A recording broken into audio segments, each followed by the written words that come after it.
শেখ হাসিনার পতন এবং পালিয়ে যাওয়ার পর প্রেসিডেন্ট শাহাবুদ্দিন চুপ্পুকে অপসারণের চেষ্টা হয়েছিল অল্প কিছুদিনের মধ্যেই। এই দাবি বিভিন্ন দিক থেকে এসেছিল।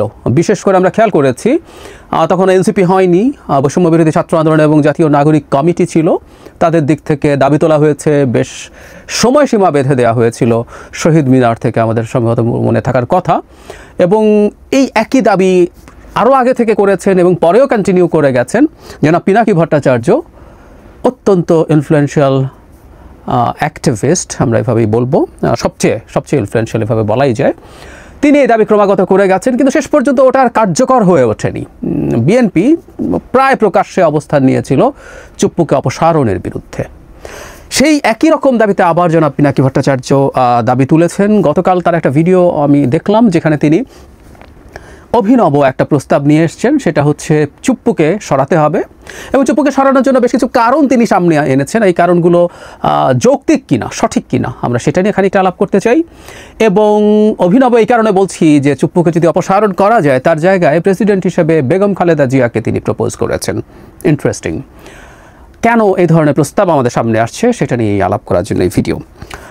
জনাব পিনাকি তার ভিডিওতে অনেকগুলো কথা বলেছেন এবং জনাব চুপ্পুকে কেন অপসারণ করতে হবে, আমি নীতিগতভাবে এটা মানতে প্রস্তুত আছি। অত্যন্ত নিচু স্তরের একজন মানুষ তিনি তার ভিডিওতে দেখিয়েছেন যিনি শেখ হাসিনাকে কদমবুসি করেন, 3 মাস ধরে কদমবুসি আর নেন না, তার মানের পায়ের ধুলা নিতে পারছেন, পায়ের ধুলা শব্দটা বলছেন। প্রেসিডেন্ট হওয়ার পর একটা মানুষ এসব কথাবার্তা বলছেন, তিনি রাষ্ট্রের সর্বোচ্চ পদে, এত নিচু স্তরের মানুষ, এটা নিয়ে কোনো রকম কোনো দ্বিধা নেই। এস আলমের কর্মচারী ছিলেন, রাইট। এবং জনাব পিনাকি এখানে আরেকটা হাইপোথেসিস এনেছেন, সেটা হচ্ছে মুজিব বাহিনীতে ছিলেন, এগুলোরও এক ধরনের ছাত্রলীগ, মুজিব বাহিনী, এগুলোর এক ধরনের হিস্ট্রি তিনি এনেছেন। আমি এগুলো সরিয়ে রাখছি, সব সরিয়েও বলছি কিছু হোক না হোক অত্যন্ত নিচু স্তরের একজন মানুষ, এটা নিয়ে আমার কোনো দ্বিধা নেই। এবং শেখ হাসিনার প্রেসিডেন্ট হতে হলে নিচু স্তরের মানুষই হতে হবে, এটা নিয়ে আমরা কেউ দ্বিমত করব না। এবং এটাও সত্য, শেখ হাসিনার নিযুক্ত এই মানুষটা দেশের সর্বোচ্চ পদে রয়ে গেছেন, এটাও শোভন না, সব কিছু আমরা একমত।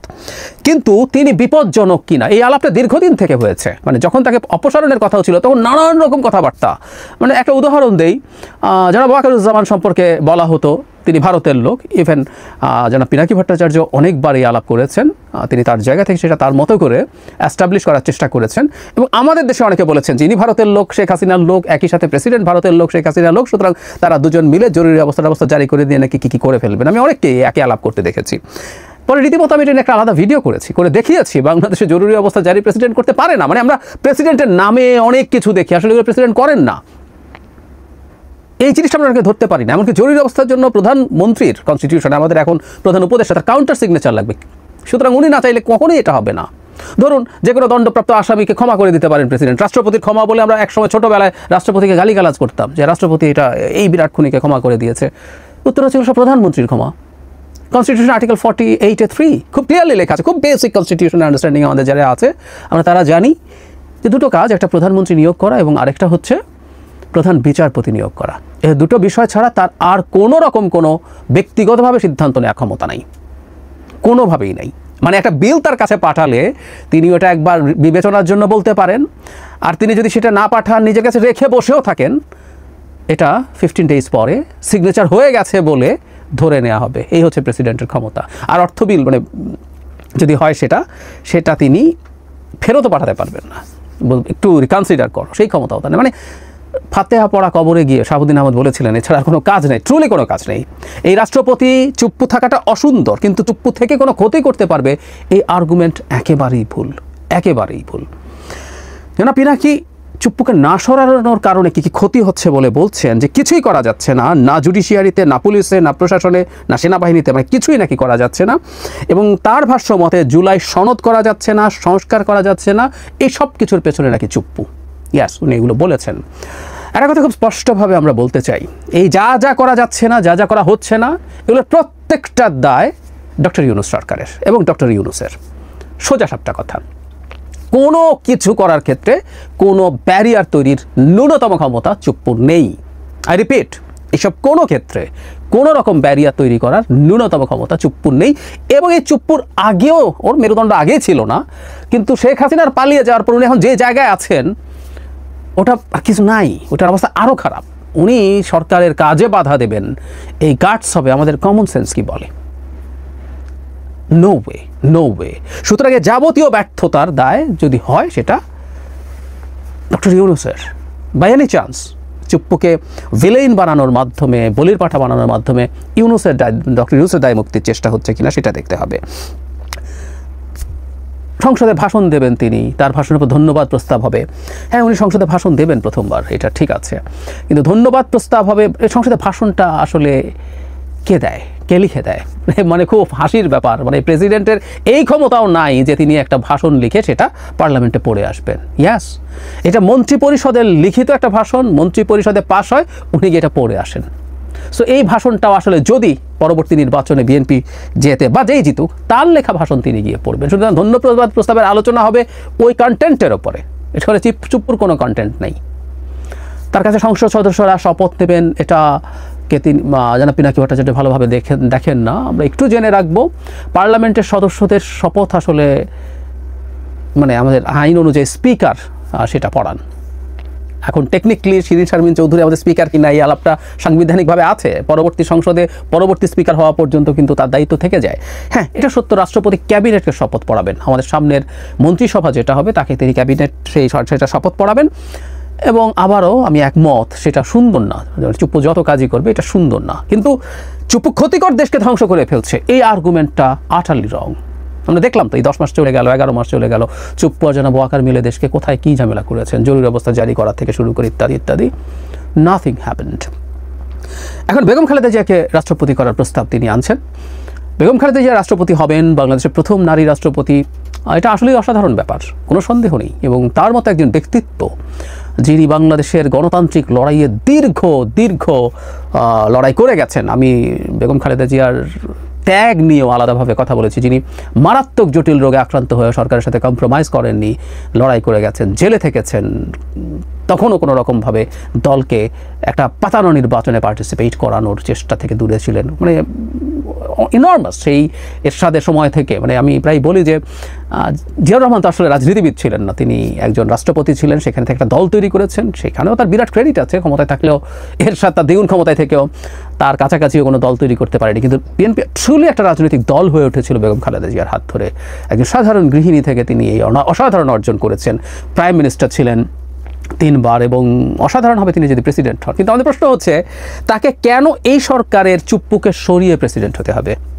আমরা মোটামুটি চোখ বন্ধ করে বলে দিতে পারি বিএনপি ক্ষমতায় আসছে। বিএনপি ক্ষমতায় আসছে আসলে এটা বিরোধীরাও জানে। আমি প্রায় দেখি বিরোধীরা বলেন বিএনপি তাড়াতাড়ি নির্বাচন চায় কারণ বিএনপি ক্ষমতায় এসে লুটপাট করতে চায়। তার মানে তারাও বলছে বিএনপি ক্ষমতায় আসবে, বোঝে। তো তাই যদি হয় বিএনপি তাদের নিজেদের ভোটে বেগম খালেদা জিয়াকে রাষ্ট্রপতি বানাবেন, একটা নির্বাচিত সংসদ। এখন অবশ্য এই সংসদের এখনও রাষ্ট্রপতি কীভাবে নির্বাচিত হবে পুরোপুরি সম্ভবত শেষ হয়নি আলোচনা। এই পার্লামেন্টের ভোটের বাইরেও একটা ডিফারেন্ট ইলেকট্রাল কলেজের আলাপ আছে, যেখানে লোকাল গভর্নমেন্টকেও ইনক্লুড করার আলাপ আছে। যেটাই হোক না কেন, মানে সেটা বিএনপি আসার পরে বিএনপি এই কাজটা করতে পারবে, এটাই সবচেয়ে গৌরবের ব্যাপার। এখনকার সিস্টেমে যদি থাকে একটা জেনুইন নির্বাচনে গঠিত জেনুইন পার্লামেন্টের পার্লামেন্টারিয়ানরা বেগম খালেদা জিয়াকে প্রেসিডেন্ট নির্বাচন করছেন, তাহলে এখন কেন?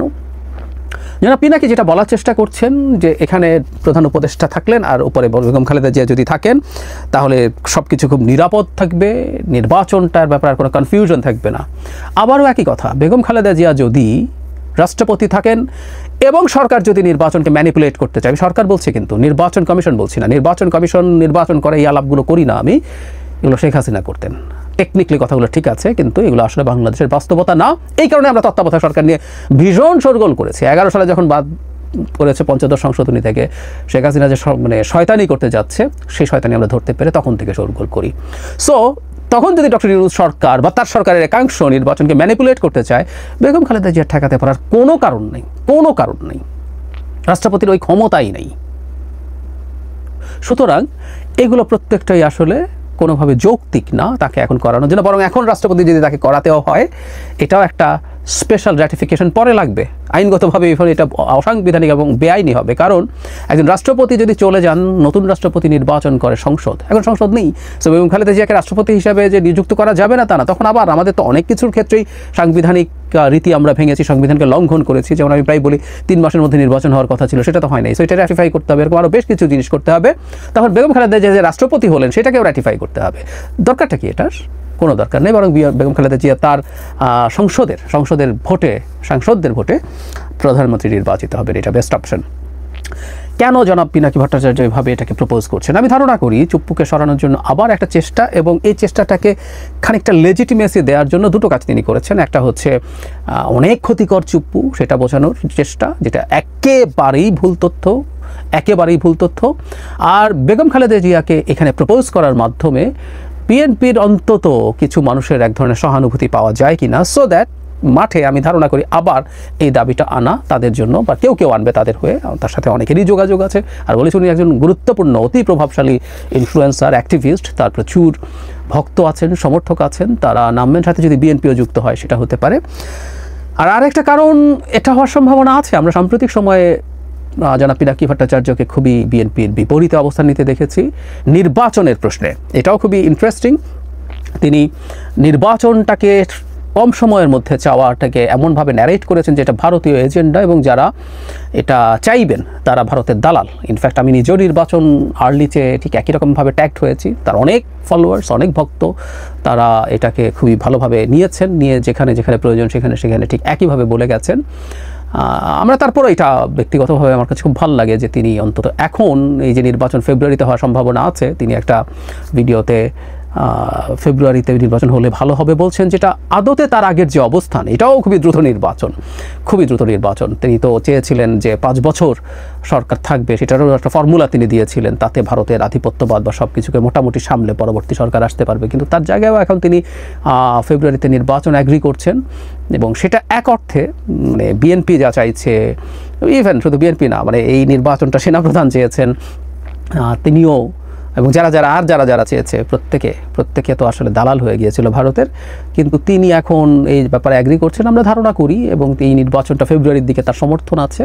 তার যে অবস্থানগত পরিবর্তন সেটার কারণেই তিনি হয়তো বিএনপির যে সাপোর্টার্স আছে তাদের প্রতি তিনি একসময় খুবই হার্শ ছিলেন, দলের প্রতি খুবই হার্শ ছিলেন, আর এখন সেটার খানিকটা কম্পেনসেশন হয়তো এর মাধ্যমে করার চেষ্টা করছেন। আমি জানি না, কিন্তু আমি জাস্ট আমার একটা বাইরে থেকে একজন অবজারভার হিসাবে আমার ধারণা বললাম।